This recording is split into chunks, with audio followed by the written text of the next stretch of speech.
Hello everyone. In today's video, it's going to be a 2-year nose job update slash celebrating 2,000 subscribers, which is so cool. It's been almost 2.5 years since I have had my nose job, and basically my nose is completely healed. So what you see is what you get. You'll have to forgive me, I'm also staring at myself because I'm filming this on my phone. So let's just start with any of the final changes. Basically what I have noticed 2 years after is that the tip of my nose has dropped a little bit. I'm so in love with the symmetry that my face now has in comparison to what it was before. I feel like the size and the shape of my nose just fits me so much more than my previous nose did, that I honestly don't mind that the ears have a bit of a tip. So I'm going to go onto the side now.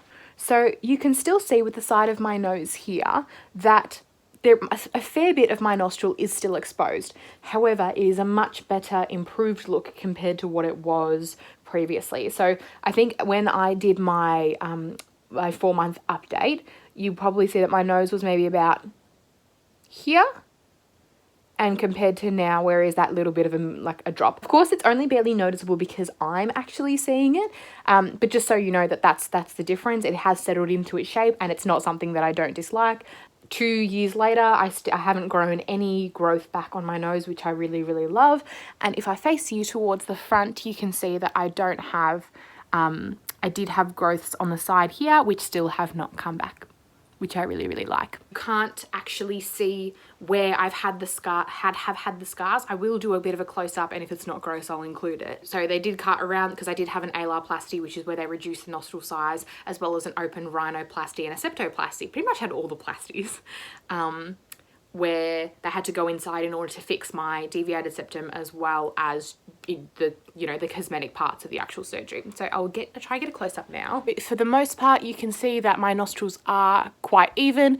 I do have a little bit of extra cartilage on this side here, which is the way that my nose was naturally shaped. When you're having a conversation with me and when you're not like this close to my face, you can't really tell. It's only until I point it out or tilt my head up that you can actually see. But again, there's always a risk with once you have surgery, it's not going to stay the way that the surgeon made it. And I think that's where people have to have a really a really good understanding and a good education about why they're going into this procedure and about the procedure itself, and also making sure that you have a relatively stable mental health in order to acknowledge that it's not going to be perfection. And if you sit there nitpicking every single part of your face and thinking that you need to change it, you're only going to fall into more and more of a spiral. At least that's the way that I see it. So I'm just going to be answering also a few questions that I got during the comments that that commonly came up, so I thought I would address them here. I can only share from my experience, which I have in my previous, like both my, my actual nose job vlog, my 4-month update, and my nose job tips and tricks. I feel like that they all have a lot of the questions that people ask me. So people all the time will ask me, where did you get it done and how much did it cost? I do mention these both directly in my 4-month update, but just so it's here as well. I got mine done in Melbourne, Australia. The surgeon was Andrew Greensmith, and I paid $15,000 for my surgery. How was my anesthetic experience? I had a lot of people commenting saying that they were quite nervous about the anesthetic experience. And the way that I can describe it is it genuinely feels like you're falling asleep. It feels like a dream.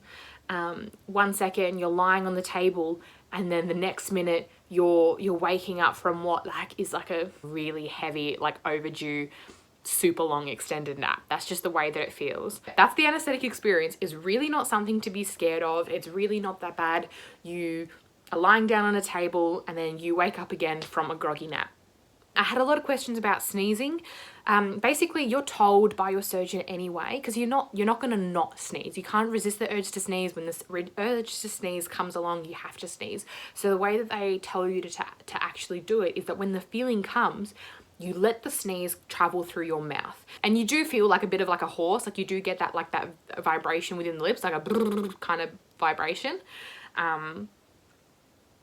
But basically you force yourself to carry the force of the sneeze through the mouth, so it becomes like a sneeze coffee type of situation. Do I feel any pain at the moment? I don't. The only thing is that it's hard, and it will be hard for the rest of my life. So the tip of my nose is quite hard, so I can't smush my face into, say, my pillow or onto a mattress, or I'm trying to think in what sort of situations, or say like if I'm putting on like a really tight jumper or sweater or something, like, you know, you just have to be mindful by the fact that it's not going to bend with you. Like, it's hard, and it doesn't move as much. Like, that's as much as the tip moves, kind of thing. All of this for me is hard.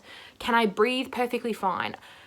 I would say from about the 8 to 10 month mark, I was in full proper breathing. So when I did my 4-month update, I could breathe perfectly fine, or what I thought was perfectly fine, because I could still get air in both of my nostrils, but obviously because it is still so inflamed, the inner parts of my nostrils were, like the walls of my nostrils were still inflamed. So instead of, say, my air passages being this big, if they were that big, instead of being this big, and getting a full breath of air through that, they were about this big. So I could still breathe just fine, which was really good. I didn't have any blocked nasal passages. It just was still more restricted than what I thought it was going to be. And then now looking back on it, around the 8 to 10 month mark is where I felt like I could breathe perfectly fine. By the 1 year mark, it was fine. I have no issues with breathing whatsoever. It feels like this is how I've always breathed, how I've always meant to breathe. Yeah, I don't know, like I feel like there's nothing else that I can really describe.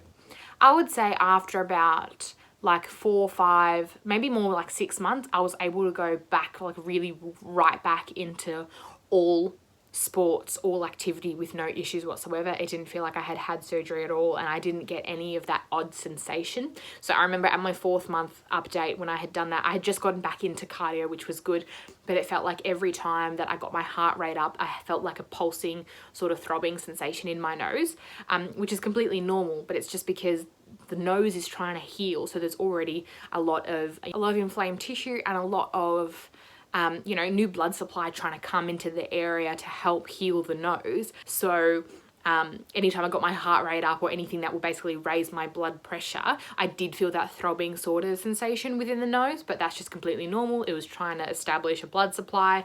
So I'd probably say around the 6+ month mark, I was not getting that sensation anymore. And I know a lot of people have made the comment that it doesn't look too different from my original nose, and a lot of people have left like intended nasty comments to point this out, but I don't actually think that that's a bad thing. The way that I see it, I just wanted to have a few tweaks to my nose just to make it fit my face a little bit more.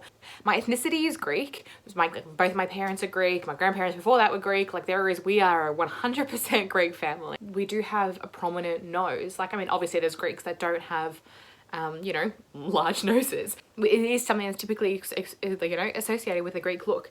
So for me, my problem of it was, as I've mentioned in my 4-month update, the problem for me was the length of my nose, not necessarily the width. You can still see from just looking at my face, my nose is still wide. And as I explained in my 4-month update, the reason why I couldn't go wider is because, unfortunately, the way that my nose structure is actually shaped, my nasal bone is too wide on my face. Like, so my nasal bones begin here, whereas say some people with a typically more Western nose would maybe start in the midsection here, which is why a lot of people like to contour through those sides of the nose, because it mocks that Western sort of look.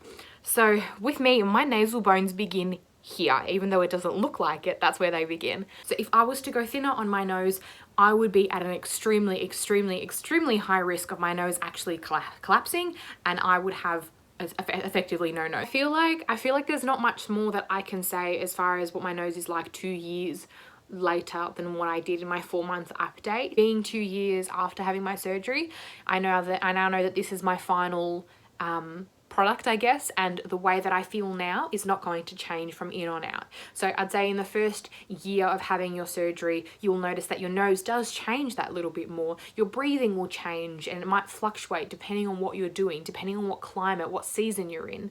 I think you'll also notice that the nose that you had beforehand does make a difference to your outcome. As much as obviously we want to, you know, give the power to surgeons, and they've done an amazing job and they do amazing jobs, our body is hardwired to have the nose that we had previously. So like I said, for example, for me, I had a bit of a bump on here. I had 2 growths on the side here, and I also had a hanging columella, which is where the tip of my nose bent downwards. So I'm very lucky that my body has resisted growing these back. I've got a nice straight curve. My the bridge of my nose doesn't hang down a little bit. The nostrils have sagged that like extra 1-2 millimeters, I say, but I feel like that is settled into their final form. I think that's where I'll leave it for now. Thank you so much for watching this video, and for, you know, if you've seen my previous videos and subscribed to the channel, I'm really happy about that. I'm so grateful. Bye.